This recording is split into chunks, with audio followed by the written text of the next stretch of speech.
Então, conhecer o eletrocardiograma, entender o eletrocardiograma é importante e entender como que as informações da inteligência artificial vão se somar na interpretação desses exames.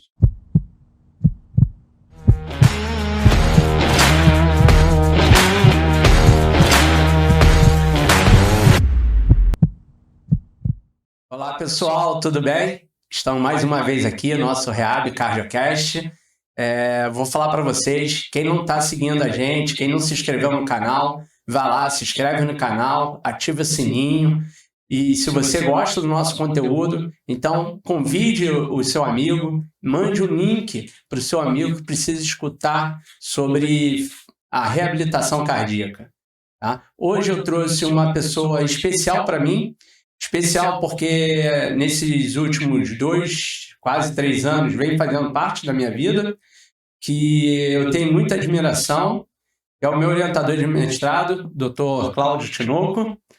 Dr. Cláudio Tinoco é um cardiologista, tá, de renome, atua atualmente na medicina nuclear e é envolvido com pesquisa.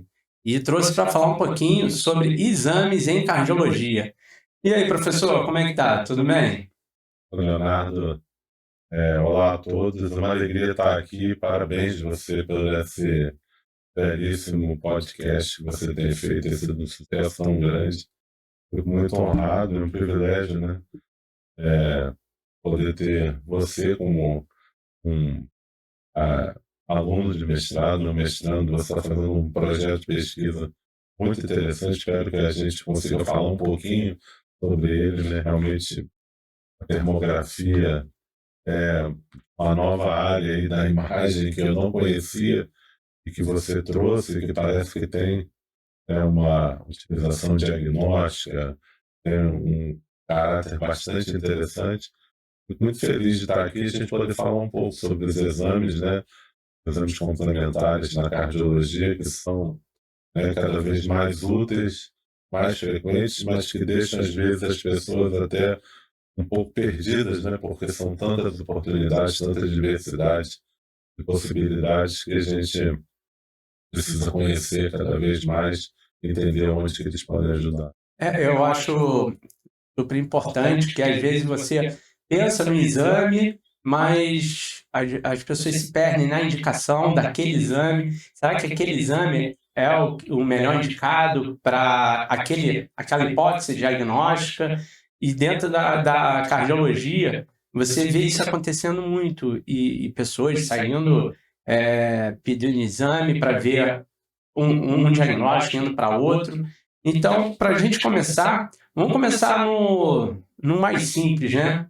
O que o eletrocardiograma vê? Como é que é feito, como funciona isso? E o que você vai observar no eletrocardiograma, que é o exame mais cotidiano? Todo mundo, vocês que vão no consultório do cardiologista, logo de cara, o primeiro exame é o eletrocardiograma, né?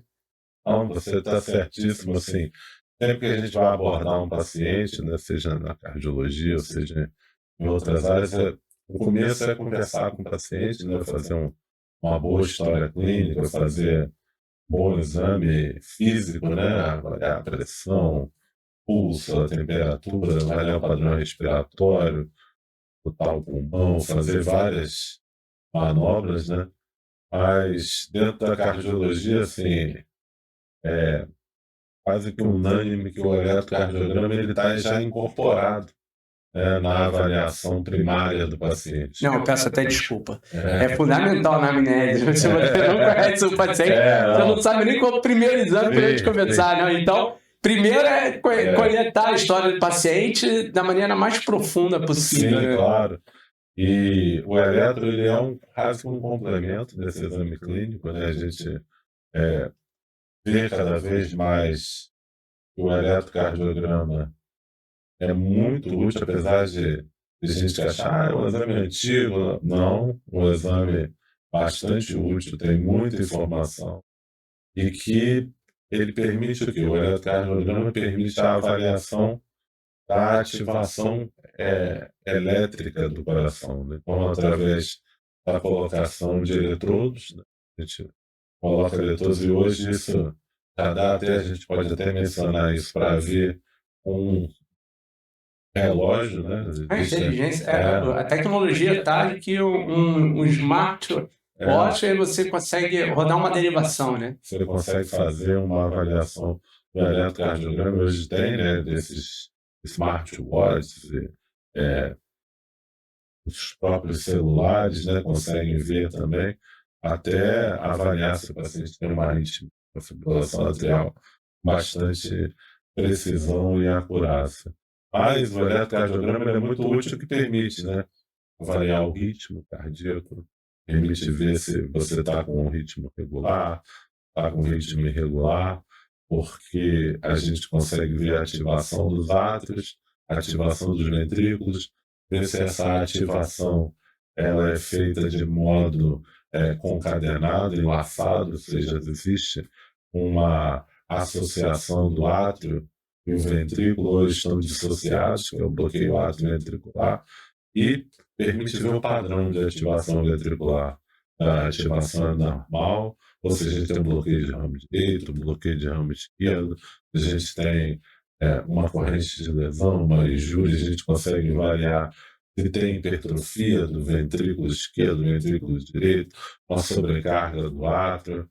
Então, hoje, todo aluno de medicina e todo aluno da área de saúde deve fazer uma avaliação e aprender sobre eletrocardiograma, porque às vezes a gente consegue, vendo uma fita eletrocardiográfica do paciente, identificar uma arritmia potencialmente fatal, uma taquicardia ventricular, um ritmo de uma taquicardia supraventricular, orientar a pessoa a ser atendida. E quando a gente é treinado na reanimação cardiovascular, né, que é o ACLS, protocolos de atendimento às paradas cardíacas, a gente tem que ter esse conhecimento dos ritmos eletrocardiográficos mais frequentes, ritmos de dissociação atrioventricular, de bradicardias importantes, as bradiarritmias, né? Os ritmos de escape, as taquiarritmias, taquiventricular, taquiventricular polimórfica, monomórfica, fibrilação ventricular, para a gente fazer um bom atendimento. Então, o eletrocardiograma é crucial, deve ser aprendido pelo profissional de saúde, seja ele médico, fisioterapeuta, enfermeiro. Cada vez mais eu entendo que quanto melhor e mais disseminado esse conhecimento está entre a equipe de saúde, mais o paciente é bem atendido.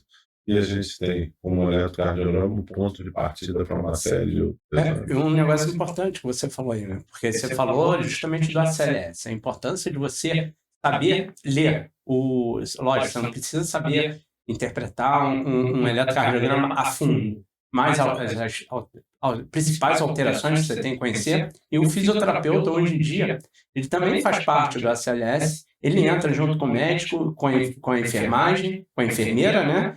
E o fisioterapeuta. Então, hoje, o fisioterapeuta está habilitado a fazer o ACLS, mas para você concluir o curso, você tem que saber o eletrocardiograma. Então, esse é o primeiro exame que a gente tem que pegar, interpretar, até que vocês que estão já dentro de uma sala de reabilitação cardíaca, o teu paciente tem uma alteração suspeita ali, você tem que pegar um eletro e saber interpretar. Eu já peguei na clínica pacientes que chegaram, era acompanhado na clínica de maneira regular e não tinha nada. De repente, eu fui medir a pressão e vi um ritmo irregular. O que eu fiz? Primeira coisa, vamos rodar um eletro. Rodar eletro.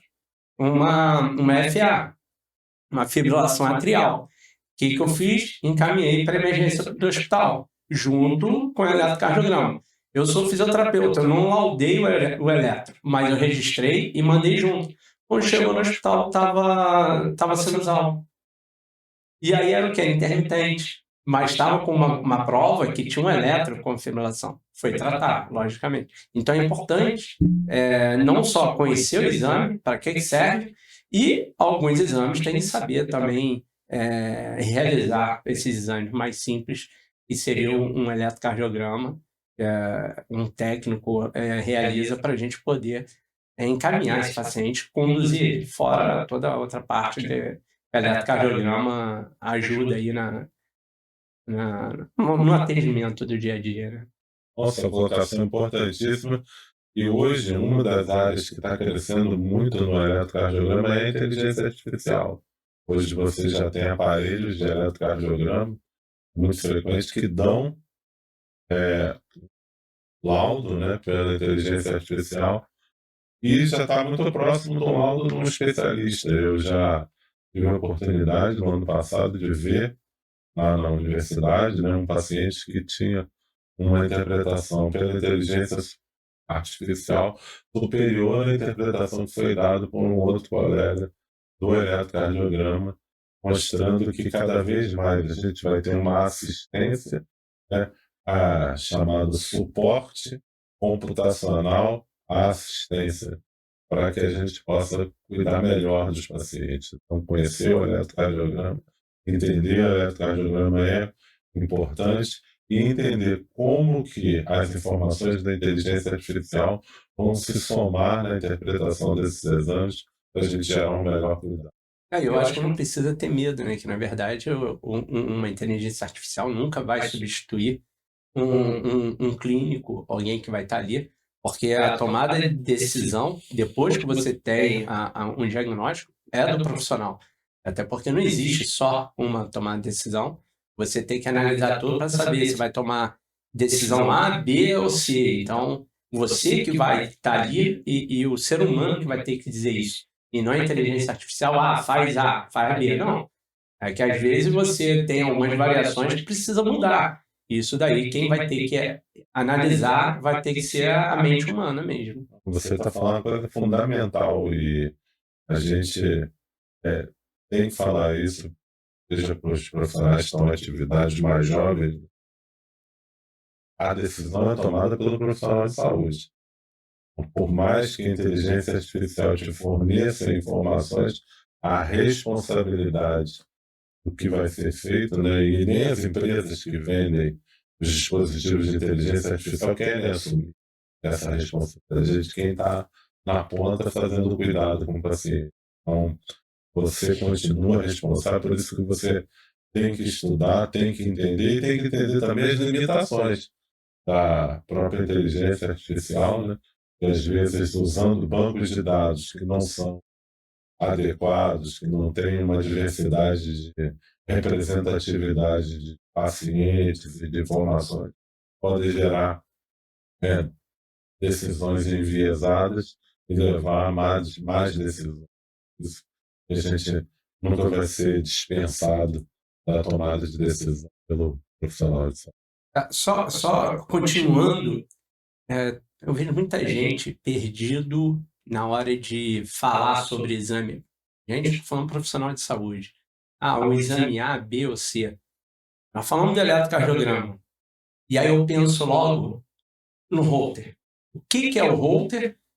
Explica para as pessoas que têm dúvida o que é um Holter para um paciente aí. Sim. Como é que ele é? Ótimo. Então, o eletrocardiograma a gente vai ter as variações do eletrocardiograma, né, para as diversas aplicabilidades. A primeira dela é você estender um exame, que o eletrocardiograma dura 5 minutos. Você faz eletrocardiograma por um período maior de 24 horas, 48 horas, 72 horas. Hoje tem holter que fica 7 dias. E até dispositivos chamados os monitores de eventos, que ficam, às vezes, até implantados, monitorando e gravando o eletrocardiograma do paciente durante um longo período. Qual o objetivo disso? A gente detectar coisas que ocorrem intermitentemente.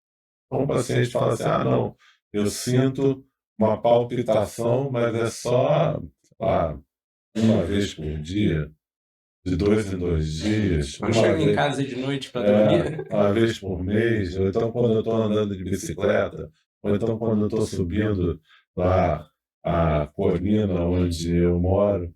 E aí, o holter permite uma gravação, uma memória prolongada, né? Você coloca ali o eletro e coloca esse dispositivo e fica ali gravando ao longo desse período, e depois o profissional da área de saúde conseguem ler esse eletrocardiograma e ver arritmia. Já fiz, inclusive no meu projeto de mestrado, usava o Holter, e a gente colocava o Holter para avaliar pacientes de transplante de medula óssea. E a gente via antes do transplante, né, da infusão da medula, o eletro do paciente era normal.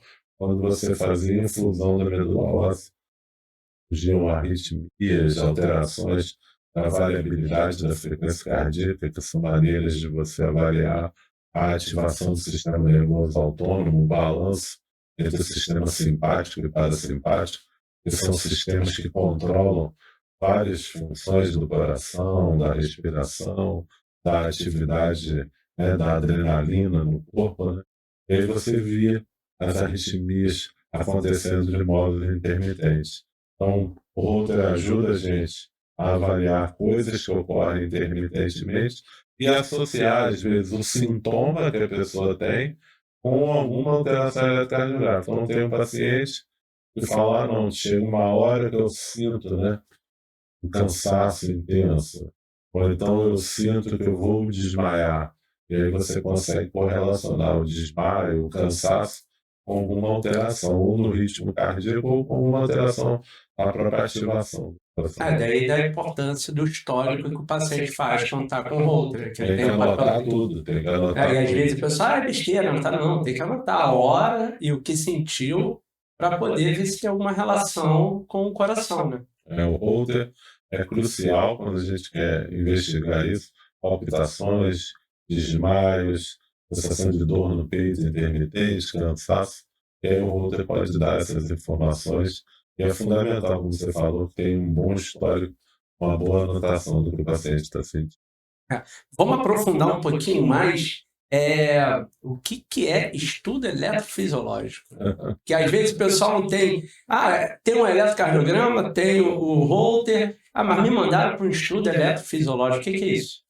Ótimo. O estudo eletrofisiológico, ele é um passo ainda mais aprofundado para entender, né? Porque, diferente do eletro, que a gente coloca os eletrodos e avalia de modo não invasivo a ativação do coração, esse não, a gente vai por dentro dos vasos, né, das veias, e chega até o coração e avalia ali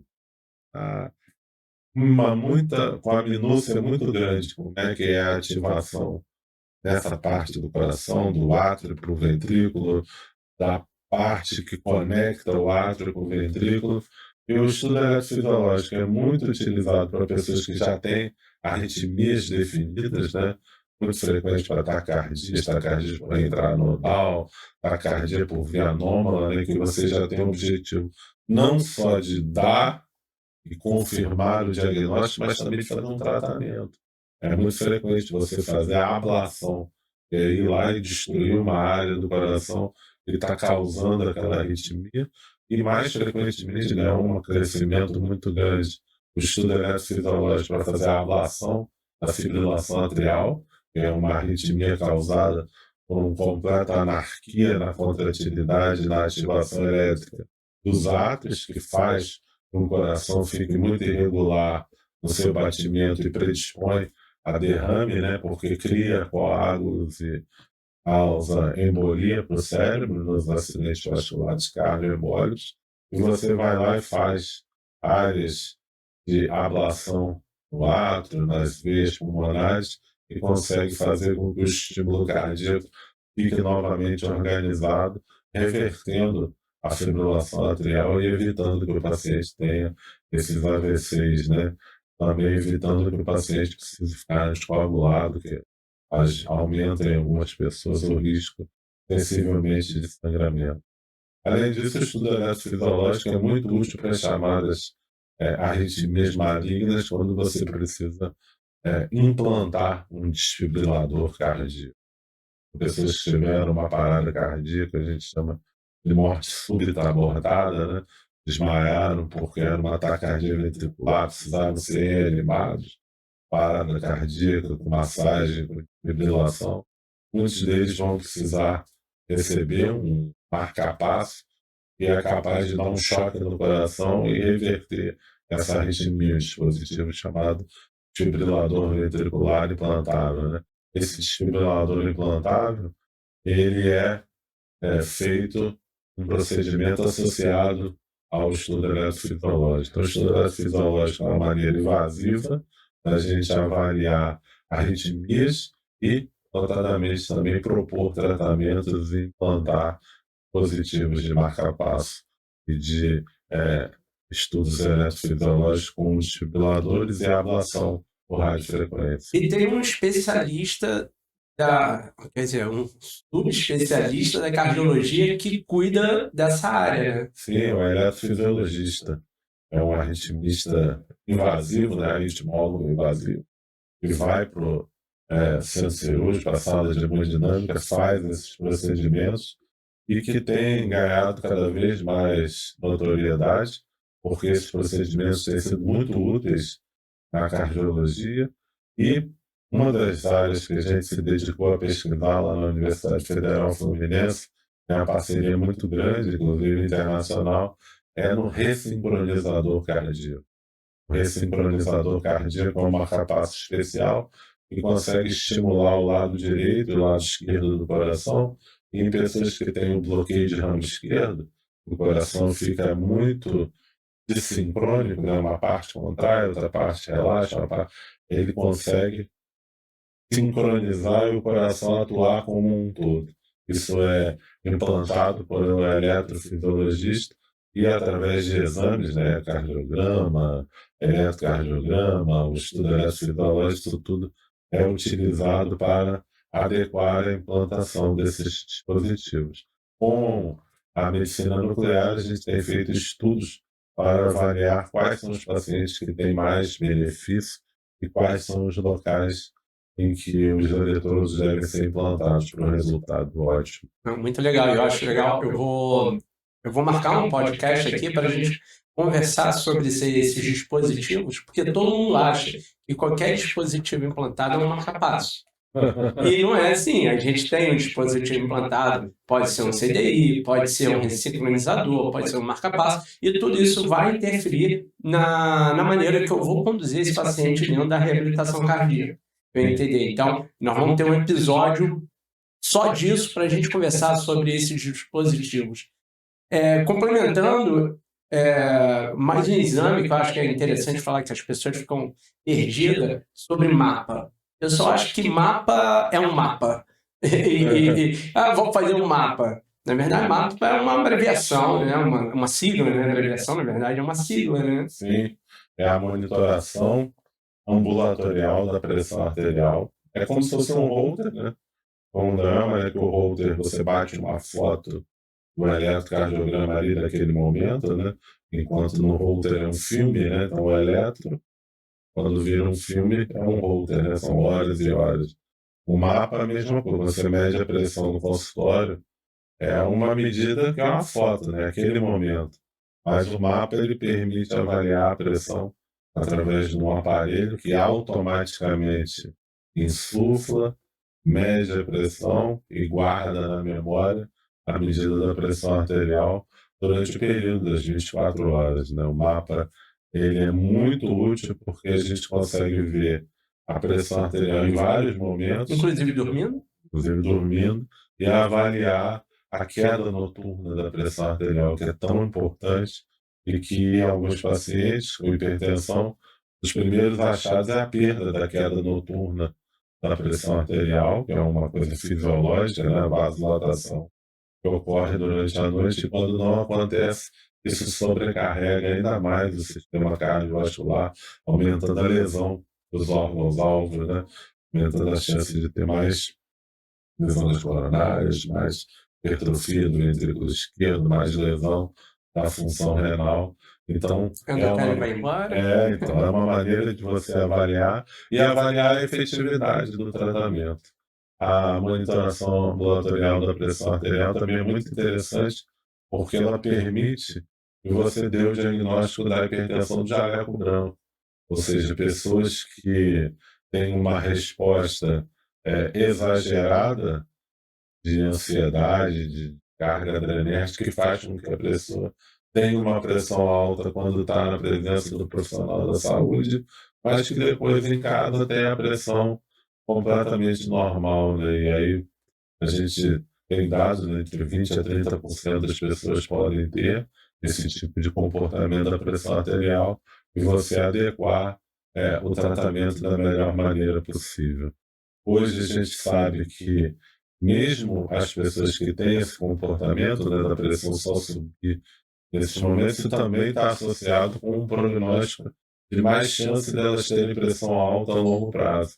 Mas nem sempre você precisa começar um tratamento medicamentoso ou alguma coisa mais incisiva que possa dar até efeitos colaterais. Até a mudança de estilo de vida é Crucial. fundamental, né? A reabilitação cardiovascular tem vários padrões, né? Vários níveis, e um deles é esse, é você colocar um paciente que está sedentário para fazer atividade física, fazer com que ele perca peso, melhorar a sua alimentação, e você consegue, com essas medidas não farmacológicas, controlar a pressão arterial desses indivíduos nas fases iniciais de pré-hipertensão e de fases como pressão do jaleco branco, evitando o desenvolvimento de hipertensão mais avançada, ou pelo menos postergando por mais tempo.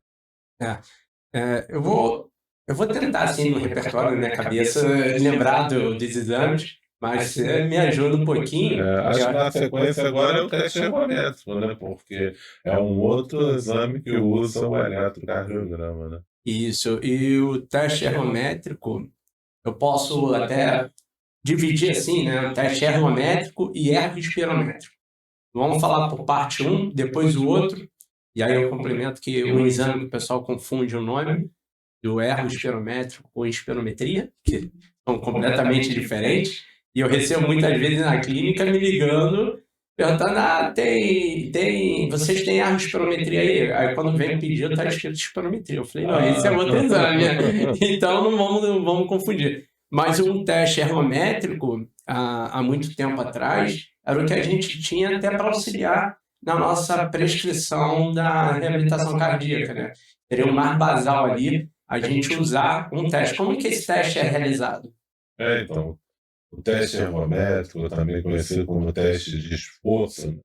As pessoas falam muito comumente, eu também, às vezes, falo teste de esteira, né? Mas não precisa ser necessariamente feito na esteira, você pode fazer uma bicicleta ergométrica, né? Ele começou muitos anos atrás, quando se observou que, ao se colocar o eletrocardiograma da pessoa e colocar a pessoa para fazer algum tipo de esforço, você tem informações importantes, seja clínicas, né, durante o exercício, né, como comportamento da pressão arterial, comportamento da frequência cardíaca, sintomas que podem surgir, mas também do eletro.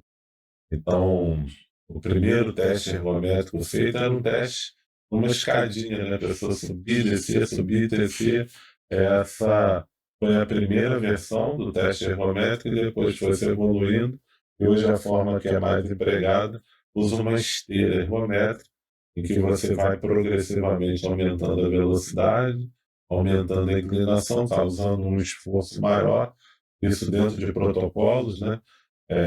E você vai observando a resposta clínica, né? Sintoma que o paciente está tendo, está ficando pálido, está tendo dor no peito, falta de ar, sudorese fria, sensação de desmaio, alterações nos batimentos da ausculta pulmonar e alterações no eletrocardiograma que podem indicar arritmias, surgimento de arritmias durante o exercício, e principalmente as alterações do tipo isquemia. Então, como a gente aumenta o trabalho do coração, o coração passa a funcionar mais sob uma carga maior de trabalho, a quantidade de sangue que chega pode não ser suficiente, e você tem alterações, principalmente de infradesnivelamento do segmento ST, mas podem ser supradesnivelamento, o segmento ST pode estar supradesnivelado, alterações de onda T, alterações do complexo QRS, são múltiplas as anormalidades do eletrocardiograma durante o exercício, que podem indicar a presença de obstruções nas artérias coronarianas, isquemia miocárdica, ou até isquemia miocárdica sem ter lesões obstrutivas das coronárias, que são hoje bem reconhecidas como INOCA, né? Isquemia sem lesões obstrutivas pela sigla em inglês. Isso tem importância, é a maneira mais simples da gente avaliar um paciente para a presença de dor no peito, de suspeita de uma isquemia miocárdica, é o teste ergométrico, e também para o acompanhamento, né, como você faz da reabilitação, você vai acompanhando o paciente é, na sua atividade física, na sua recuperação e na sua melhoria, né? E você usa o exercício e as variáveis do teste ergométrico para tomar as decisões, né, para reabilitar. Eu vejo, às vezes, o pessoal chega, não, que eu fui no... Você vê lá, o cara, eu fico brincando, né? O cara tem nariz de porco, focinho de porco, rabinho de porco, mas não é porco. Então, o cara tem toda a característica de ser um paciente isquêmico, tá? Que você olha pro cara e fala, esse cara tem história familiar, cara é obeso, esse cara é dislipidêmico. Aí você fica lá, procura seu cardiologista, vai fazer uma consulta. Chega no cardiologista, às vezes é tão atarefado, fica atendendo, sei lá, um paciente a cada 15 minutos, que às vezes é obrigado a fazer isso, né? E acaba fazendo aquela parte basal, eletro, exame de sangue, não deu nada. Mas você não está testando o esforço, né? Que às vezes ele só vai dar problema quando ele tiver ou com estresse no trabalho, ou com estresse em casa, ele vai aumentar a pressão arterial dele, e aí ele vai correr para pegar o ônibus que está atrasado, aí aumenta a frequência cardíaca, aumenta o trabalho cardíaco, aumentando o produto, o cara infarta. E aí, daí vem a importância de se testar esse indivíduo no esforço. E aí a gente, lógico, né, para fechar diagnóstico, porque o ergométrico não vai fechar diagnóstico, mas pode aumentar a sua suspeita de infarto, porque nem sempre você vai ter alteração elétrica, você tem infarto sem o supra do ST, sem o infradesnivelamento de 2 milímetros, nem nada, mas mesmo assim o cara ser um coronariopata, né? Então, eu acho que esse é o primeiro exame que a pessoa vai lá, está suspeitando, e também serve para acompanhar o tratamento, né? Porque você deu a medicação, diagnóstico de hipertensão, a pressão da pessoa subiu mais do que o esperado no teste, tinha subido tantos METs, não subiu. A recuperação também, você pega lá o paciente, ele não recuperou os batimentos que ele deveria, aí você já vê que ele já tem uma alteração simpática. Então, é um exame complexo e que te dá muitas informações. Em qualquer lugar do Brasil você encontra esse tipo de exame. O teste ergométrico é um exame espetacular. Ele é um exame amplamente acessível, você pode fazer, você falou, em qualquer lugar, e dá informações muito importantes, né? Então, um teste ergométrico consegue avaliar a capacidade funcional, quanto que o paciente consegue fazer de esforço, qual a resposta, né, do coração, a frequência cardíaca, qual a resposta eletrocardiográfica. E o mais importante, você pode acompanhar isso ao longo do tempo quando você faz intervenções, né, como colocar o paciente para fazer a reabilitação cardíaca, tratar a pressão arterial, dar medicamentos que protegem a isquemia. O teste ergométrico é muito bom, muito importante, amplamente disponível, mas ele tem algumas limitações, né?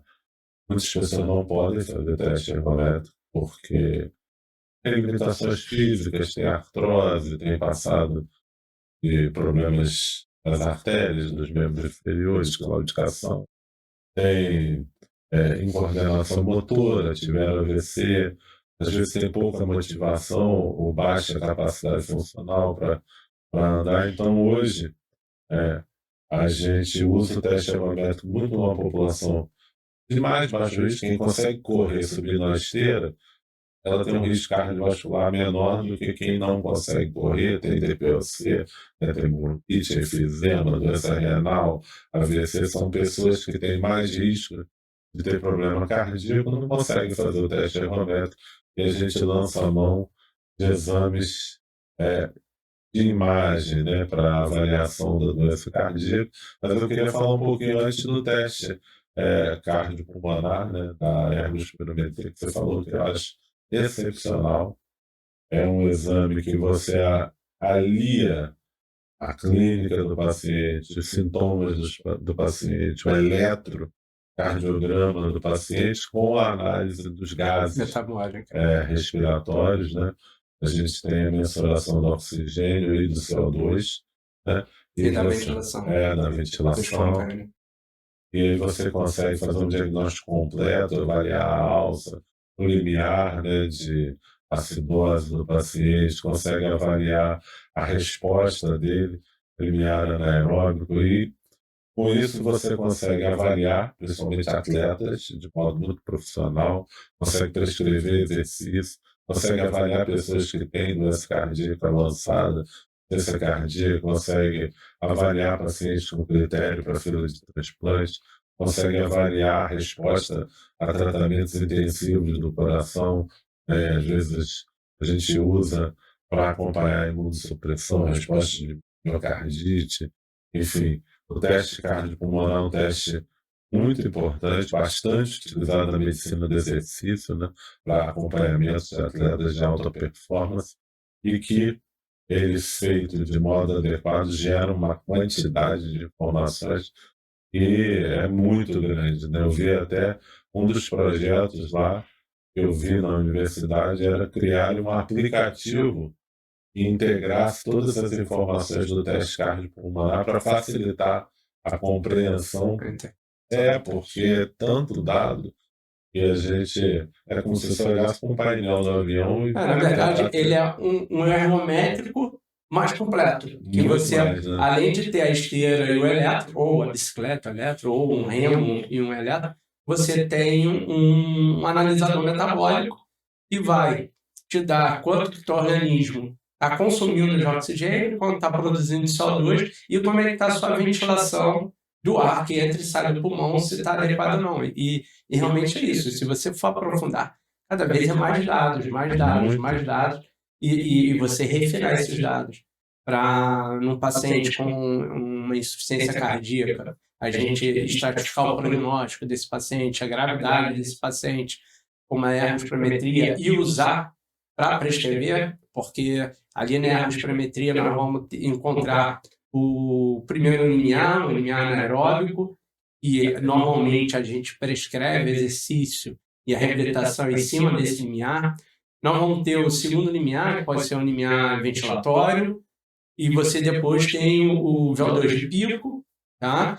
E nesse meio do caminho você pode ter um paciente isquêmico, que aí você vai ter que trabalhar no limiar isquêmico desse paciente. E o ergospirometria vai me ajudar com o pulso de O2, para ver se esse paciente faz isquemia. Então, é um exame, o ergométrico mais aprofundado, mais completo, que é aquilo que você falou, que te dá um mapa de informações absurdas. É muito bom. A gente tem visto cada vez mais ele se beneficiando, e assim, quanto mais complexo o paciente, né, ciência cardíaca avançada, paciente com múltiplas comorbidades, ele é mais útil, e na avaliação de quem faz exercício em alta carga, faz reabilitação, ou então atletas, né, a gente tem visto respostas. Parar de se prescrever empiricamente, né? Tá cansado, tá bom, eu não tá sentindo alguma coisa, não tá? Quando você tem os dados, você fala, não, nós vamos ter que trabalhar aqui, porque tem aquela pessoa que qualquer coisinha tá cansado, e aí você acha que é cansado, mas é um cansado subjetivo, e aí você fala, não, vamos ter que melhorar isso, então você tem embasamento para falar, vamos poder melhorar, vamos poder ir um pouquinho além, lógico, eu não vou, que nem nós estávamos conversando naquele dia, forçar muito para ter uma descarga adrenérgica e acabar piorando o coração desse indivíduo, né? Então, ali vai te dar algumas informações para falar, não, vamos mais um pouquinho, vamos segurar. Com certeza, o exercício físico, ele é considerado um medicamento, né? É um tratamento. E, como qualquer tratamento, na dose insuficiente, você não tem a resposta esperada. Na dose adequada, causa a resposta positiva que você espera. Mas na dose excessiva pode fazer mal, né? Então, o exercício físico, eu já vi casos associados, por exemplo, a síndrome de Takotsuka, excesso de exercício, dando sobrecarga no coração e descarga adrenérgica, miocardiopatia adrenérgica, existe associação com excesso de exercício físico e arritmia cardíaca, fibrilação atrial. Então, a gente também tenta dosar, né, o exercício físico e a reabilitação cardiovascular com um teste cardiopulmonar. Você tem orientações de como seguir adequadamente o paciente. Sim. E passando e uma coisa, teste cardiopulmonar, ergospirometria, ela é para avaliação não só cardíaca, mas ventilatória, é feita na esteira, com eletrocardiograma e analisador metabólico. A espirometria é um exame que você avalia a via aérea pulmonar, você avalia a função pulmonar. Como que esse paciente, esse indivíduo, coloca o ar para fora. A espirometria é um aparelhinho que você vai soprar o ar e aí vai dizer se você tem um distúrbio respiratório obstrutivo, restritivo ou misto. Tá? Então, são exames completamente diferentes. Então, tome cuidado na hora de solicitar ou na hora de agendar. Uma espirometria é o exame para ver função pulmonar, distúrbios ventilatórios. E a ergospirometria, nós vamos ver como é que está a parte cardiopulmonar desse paciente. A parte do exercício, do metabolismo. Muito boa sua colocação, muito importante. Acho que agora a gente pode caminhar para os exames avançados, cardiovasculares. Vamos falar do eco? Exatamente. Os exames que agregam a imagem do coração, a imagem cardiovascular. A gente falou muito do eletro, falou da pressão. Agora a gente vai entrando, né, penetrando na imagem do coração. O exame inicial da imagem cardiovascular é o ecocardiograma, é o ultrassom, né, um exame não invasivo, feito sem radiação. Sem radiação. É o mesmo princípio do ultrassom que é feito em mulher grávida, né? Para você ver o bebê, ver o útero, o desenvolvimento da criança. E você faz com o coração, vê o coração contraindo, vê as válvulas, né, abrindo, fechando, o sangue passando. Você consegue medir o tamanho do coração, dilatação de alguma cavidade, presença de anormalidades, né, coágulos no coração, trombos, às vezes presença de um tumor, a contratilidade, se tem alguma anormalidade, uma parede está parada, teve um infarto, uma válvula não está abrindo, não está fechando, o coração está aumentando de tamanho.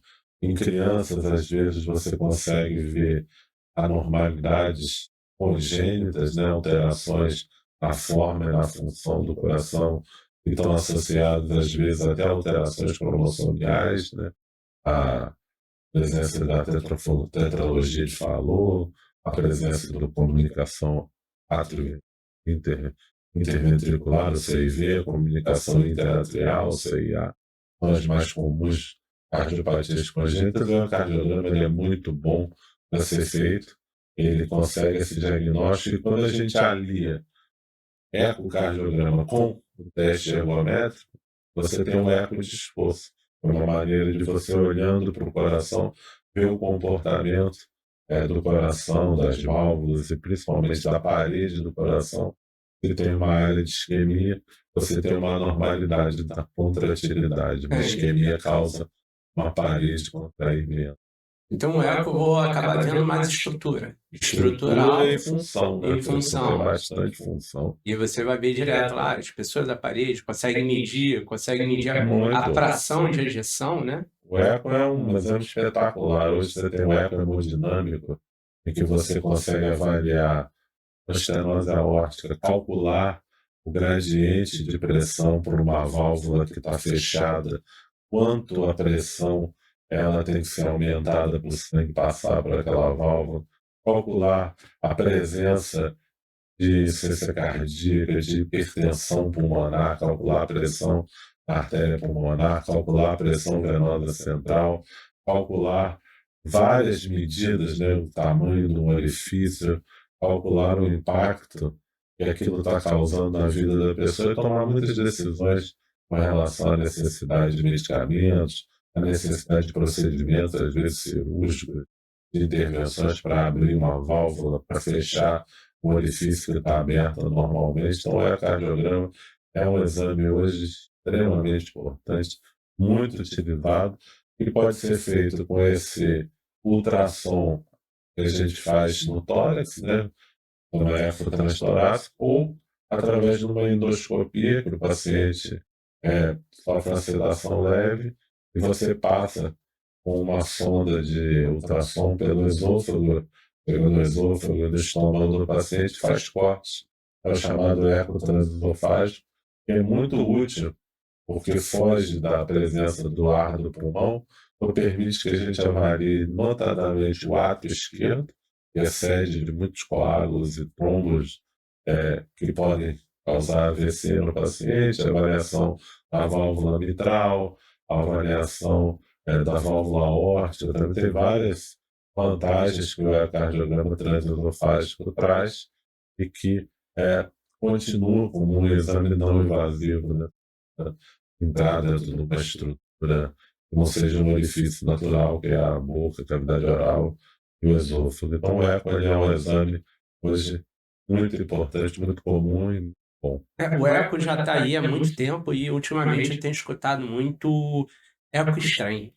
O que é esse estranho que o pessoal fala tanto? O estranho, ele ganhou uma dimensão muito grande, então é uma maneira de você avaliar, né, a gente chama a deformação do miocárdio de várias maneiras, radial, longitudinal, estranho global, longitudinal. Na verdade, quando as áreas do coração se aproximam e se afastam, você tem esse strain, né? Chama também de speckle tracking, porque você fica seguindo os pontinhos que o ultrassom faz na parede. E com isso você consegue detectar de uma maneira muito mais acurada as anormalidades de contração do coração, porque o músculo ele é disposto em camadas, né? Você tem várias camadas e às vezes as anormalidades da contração dessas camadas se antecipam, né? Ocorrem precocemente antes de você ter uma queda global da contratilidade, como é visto numa queda da fração de ejeção, que é a quantidade de sangue que sai a cada batimento do coração. Então, o estranho é muito útil e muito precoce para detectar anormalidades, por exemplo, decorrentes da quimioterapia no coração. A gente usa hoje para detectar toxicidade, né, que é um efeito colateral de alguns quimioterápicos sobre o coração, e precocemente você detecta que o strain está anormal, e isso você consegue modular a intensidade, a regularidade, a frequência, às vezes até parar o tratamento com aquele tipo de quimioterápico que está tendo efeito anormal sobre o coração. O strain também ganhou muita força agora na amiloidose cardíaca, porque você consegue alguns achados que sugerem a presença de amiloidose como uma doença infiltrativa que depositam proteínas no coração, e que você tem um achado bastante sugestivo que o strain está anormal, quer dizer, essa deformidade está normal, mas há uma preservação do strain da ponta do coração. Então, essa pulpar a ponta, o apical sparing em inglês, é bastante sugestivo de amiloidose, e o strain ajuda cada vez mais isso. Além disso, o strain está sendo usado para doenças valvares, para efeitos de outras coisas. Eu tenho visto para alteração de uso de esteroide também. Esteroide, cada vez mais frequente. O pessoal está usando muito, qualquer coisinha está usando esteroide, e depois quando você vê lá, ó, o eco normal, mas quando coloca o strain não é bem normal assim, né? Exatamente. E vamos para o próximo? Então, a gente já está caminhando assim, para esse portfólio inicial, né, dos exames cardiovasculares no mundo, né, dos exames cardiovasculares no mundo. Estamos falando dos principais agora que a gente vai abordar são os exames radiológicos, a medicina nuclear e terminar com a hemodinâmica, né, com o cateterismo. Então, depois do teste ergométrico e do ecostresse, o exame que hoje, né, ele é o exame mais utilizado para o diagnóstico de doença isquêmica do coração, é a cintilografia miocárdica, um exame que a gente usa uma pequena quantidade de radiação, é um exame que eu faço, né, na prática clínica, e você injeta aquela quantidade de radiação que é muito baixa, e você consegue analisar a chegada do sangue no coração. É feita junto ou com um teste ergométrico, mas ela é muito frequentemente também empregada para pessoas que não conseguem correr na esteira. A gente usa um medicamento para simular, né, o exercício físico, é o estresse farmacológico. O mais frequente a gente usa o dipiridamol, a adenosina, que são potentes vasodilatadores, né, que é o efeito final do exercício físico, uma vasodilatação coronariana importante. E aí você vai ver se todas as áreas do coração conseguem dilatar adequadamente. Áreas que têm obstrução ou que têm algum tipo de alteração funcional na vasodilatação cardíaca vão receber menos sangue e a gente vai detectar através das imagens da cintilografia. Por que é um exame que ganhou tanta força? Porque tem um padrão bem, assim, bem padronizado, já tem mais de 30 anos de uso, tem uma sensibilidade e especificidade bem superior ao teste ergométrico, amplamente disponível, tanto na rede pública quanto na saúde suplementar, né, pelos planos de saúde, e que agora, com os novos equipamentos e com a inteligência artificial, tem ganhado potencial imenso. Hoje, com os aparelhos de medicina nuclear que a gente tem à disposição, eu não só consigo avaliar a quantidade, a extensão, as áreas do coração que recebem menos sangue, como eu consigo quantificar em quantidade de mililitro por minuto de grama de miocárdio de sangue que chega naquela região, e a gente consegue até fazer cálculos avançados, uma reserva de fluxo miocárdio, a quantidade de sangue que chega no estresse dividido pela que chega em repouso, e avaliar distúrbios como a angina microvascular, que é hoje uma causa importante de dor no peito, de angina, de isquemia, em pessoas que têm artérias coronárias sem lesão obstrutiva. Cara, uma vez eu escutei falar, não, que doença microvascular não existe, isso é historinha. Pô, mas a gente sabe. É frequente, né? Então, tem um trabalho já desde 2010, que foi publicado no New England, né, que é a revista médica clínica de maior relevância, é um estudo de Patel, publicado em 2010. Ele mostrou das pessoas que iam para o cateterismo com suspeita diagnóstica, só 32% que tinham lesão obstrutiva. Né? Na verdade, aí, 2/3 dos casos não têm lesão obstrutiva, e hoje a gente sabe que as séries estão mostrando que de 50% ou mais dos casos, a isquemia está associada a componentes endotelial, de alterações da microcirculação, que existem e devem ser tratados. E pior, estão associados com um prognóstico que a pessoa tem mais risco de infarto, de morte, piora da qualidade de vida. Hoje, todas as diretrizes internacionais de cardiologia, seja as europeias quanto as norte-americanas, já têm esse capítulo da angina microvascular, que em inglês recebe esse nome, né, INOCA, né? Isquemia no obstrutive coronary artery, lesão.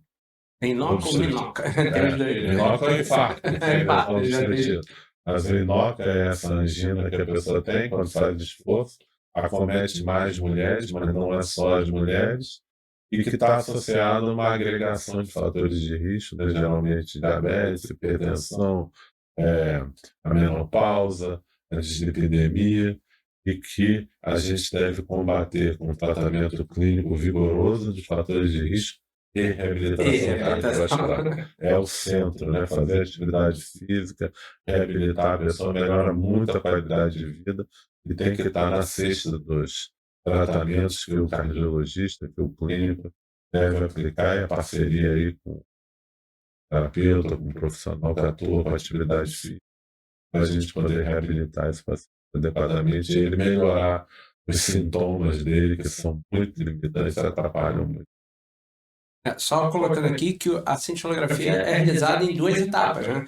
A gente vai fazer uma etapa de repouso e uma de estresse. Às vezes esse protocolo é de 1 dia ou de 2 dias, né? Isso. Então, dependendo do local que vai fazer, tem dias que se faz o estresse, o repouso e o estresse no mesmo dia, e em outros serviços faz estresse num dia e vai fazer o repouso em dias diferentes, né? Exatamente, tem vários protocolos que são feitos, depende da característica do serviço, do equipamento, do paciente, uma série de situações. Hoje, de um modo geral, a gente tem proposto para a maioria dos casos o protocolo é mais prático, mais rápido, né? E com os novos equipamentos a gente consegue encurtar bastante o tempo, fazer o exame inteiro, né? As duas fases em 2 horas e pouco. Mas a medicina nuclear tem esse papel muito relevante, muito frequente, né? De emprego. Além disso, né, para a gente já caminhar para o fim, existem as técnicas radiológicas, né? A, que é utilizada muito parecido com a medicina nuclear, a ressonância magnética cardíaca. A gente faz também protocolo de estresse, repouso, para avaliar a chegada de sangue no coração, nas duas situações, e dar o diagnóstico de isquemia, mas a ressonância tem algumas coisas interessantes que ela acrescenta. Uma, ela é uma boa técnica para avaliar o miocárdio viável, né, quando você tem dúvida se aquela área é um infarto ou se aquele músculo ele parou de contrair, mas ainda está vivo. Então, através de técnicas como realce tardia, é uma boa técnica para avaliar a viabilidade miocárdica, e também é muito boa para esses outros diagnósticos, né? Miocardite, avaliação de lesões valvares, avaliação de cardiopatias congênitas, avaliação de tumores, né? Avaliação de miocardiopatias, amiloidose. Então, é uma técnica bastante interessante, principalmente para as miocardiopatias e cardiopatias complexas, e também pode ser usada para o diagnóstico de isquemia miocárdica, mas não pode ser feita na esteira, né, que é uma grande limitação. Você só pode fazer o estresse farmacológico. E uma técnica muito crescente hoje em dia é a angiotomografia das coronárias, e ela consegue, no aparelho de tomografia computadorizada de múltiplos cortes, né, geralmente 64, 128 e mais cortes, fazer uma injeção venosa de contraste a avaliação da anatomia das coronárias. Você consegue ver anomalias congênitas nas coronárias, malformações, obstruções, placas, a presença de circulações anormais no coração. Então, é um exame que tem uma capacidade muito grande de ver a anatomia. E quando você tem um exame normal, sem lesões obstrutivas, sem nenhuma ponte miocárdica, sem nenhuma alteração congênita, a chance da pessoa ter uma isquemia miocárdica é baixa, a não ser que a pessoa tenha isquemia microvascular, que a gente consegue ver com as outras técnicas funcionais que a gente falou. E a angiotomografia se presta muito para isso, para descartar a aterosclerose como causa da Mas isquemia a miocárdica. angitomografia eu posso fazer com escova de calça ou sem escova de calça, né? Posso fazer com licença. Normalmente é feito com escova de calça. Mas nem sempre o plano paga. É. Com escova de calça é um problema ali. O plano normalmente tem essa limitação, né? Porque muitos não cobrem. Escova de calça não é obrigatório. E o escova de calça ele tem uma informação muito boa, porque ele consegue dar uma impressão da carga de aterosclerose. Quanto mais calcificação você tiver nas suas artérias coronárias, maior a carga de aterosclerose, e em pessoas assintomáticas ou sintomáticas, mais chance você vai ter de ter uma complicação cardíaca no longo prazo e até no médio prazo.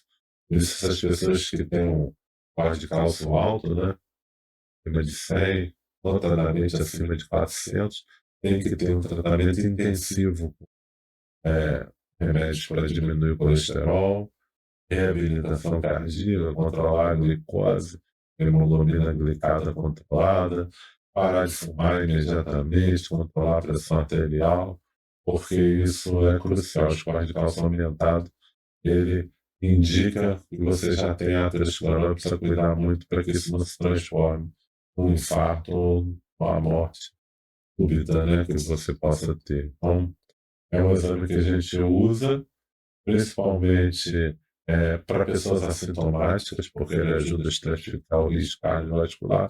Quem já teve um infarto, quem já teve uma ponte safena, uma angioplastia, já tem a doença coronariana, ele não tem um impacto tão grande, né, para a sintomática.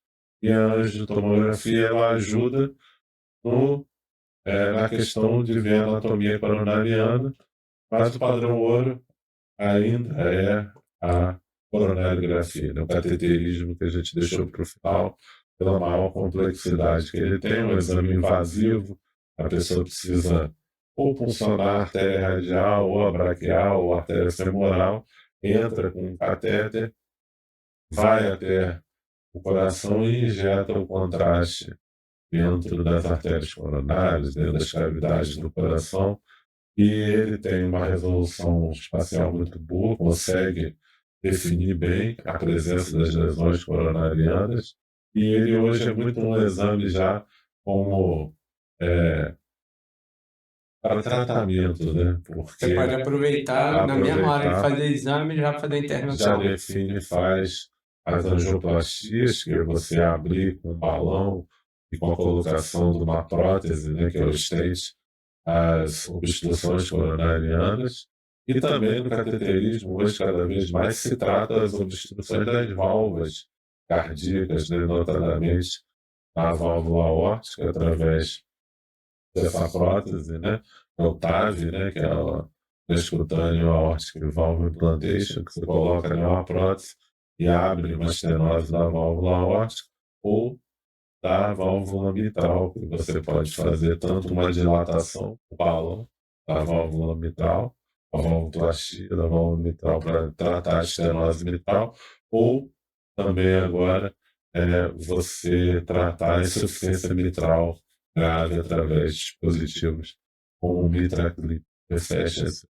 Então, E é hoje, legal, cada vez minimamente invasiva, né? Invadindo menos. Antigamente abriu, fazia esternotomia. Para isso, hoje em dia, você por uma via endovascular, você acaba fazendo exame e já resolvendo o problema do paciente, né? sem dúvida.